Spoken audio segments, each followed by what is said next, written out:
कारण राज्यातल्या शेतकऱ्यांना 34,000 कोटींची कर्जमाफी केल्याची ऐतिहासिक घोषणा मुख्यमंत्री देवेंद्र फडणवीस यांनी केली आहे। या कर्जमाफीचा फायदा राज्यातल्या 90% शेतकऱ्यांना होणार आहे। या कर्जमाफीचा फायदा नेमका कोणाकोणाला होणार आहे आपण एक नजर टाकूया।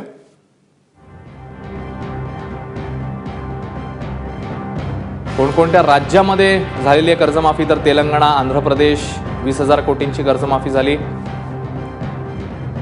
आणि महाराष्ट्राने देखील आता कर्जमाफी केलेली आहे आणि विविध निकष ज्याच्यामध्ये सुटसुटीत करण्यात आलेले आहेत। पंजाबने 10,000 कोटींची कर्जमाफी केलेली आहे आणि कर्नाटकने 8,000 कोटींची कर्जमाफी जाहीर केली आहे। तर महाराष्ट्रामध्ये काही वेळापूर्वीच प्रेस कॉन्फरन्स घेऊन मुख्यमंत्री देवेंद्र फडणवीस यांनी 34,000 कोटींचं कर्ज माफ केल्याची घोषणा केलेली आहे। एक ऐतिहासिक, एक मोठा आणि महत्त्वाचा निर्णय आणि एका प्रेस कॉन्फरन्समध्ये या सगळ्या संदर्भात आपल्या निर्णयाची सविस्तर माहिती मुख्यमंत्र्यांनी दिली। नेमकं काय म्हणाले ते यावेळी बघूया। जवळजवळ 34,000 कोटी रुपयाची कर्जमाफी राज्य सरकारच्या वतीनं आज कॅबिनेटने त्याला मान्यता दिली आहे।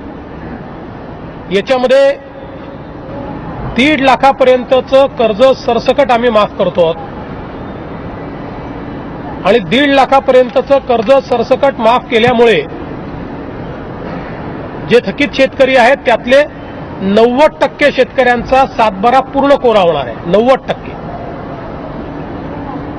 उरलेले जे 6 लाख शेतकरी आहेत त्यांच्याकरता आम्ही ओटीएसची योजना आणतो ज्याच्यामध्ये 1.5 लाखाचं कॉन्ट्रीब्युशन राज्य सरकार देईल आणि त्यांना ओटीएस करून घेता येईल।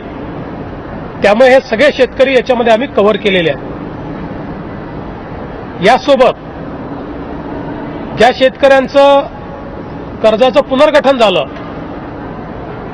ते एकतर थकीत झाले असतील तर पीक कर्जाच्या सवलतीत जातील,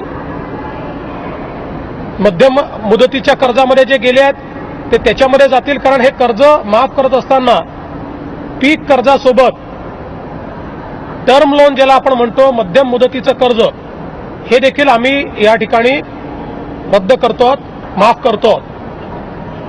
त्याच्यामुळे पुनर्गठित थकीत जे आहेत किंवा मध्यम मुदतीत गेलेले आहेत त्यांना देखील या ठिकाणी या कर्जमाफीचा उपयोग होणार आहे।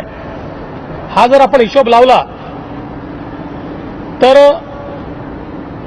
एकूण 40 लाख शेतकऱ्यांचा सातबारा कोरा होणार आहे। हे शेतकरी नियमित कर्ज भरतायत त्या शेतकऱ्यांचा देखील हा सवाल असणार आहे की आम्ही नियमित कर्ज भरलं हे आमचं चुकलं का, आम्हाला प्रोत्साहन काही मिळणार आहे की नाही, आणि म्हणून तोही निर्णय आम्ही घेतला आहे आणि नियमित कर्ज भरणाऱ्या शेतकऱ्यांना 25% पण 25,000 कमाल मर्यादा इतकं आम्ही प्रोत्साहनपर अनुदान हे जमा करणार आहोत। आणि आता जे शेतकरी 30 जूनपर्यंत कर्ज भरतील त्यांनी तर ते तेवढं कर्ज कमी भरलं तरी देखील त्यांना ते अनुदान थेट त्यांच्या खात्यामध्ये तात्काळ हे आम्ही देण्याची व्यवस्था करू किंवा बँकांची आम्ही त्या संदर्भात टायअप करून तेवढे पैशाची हमी राज्य सरकार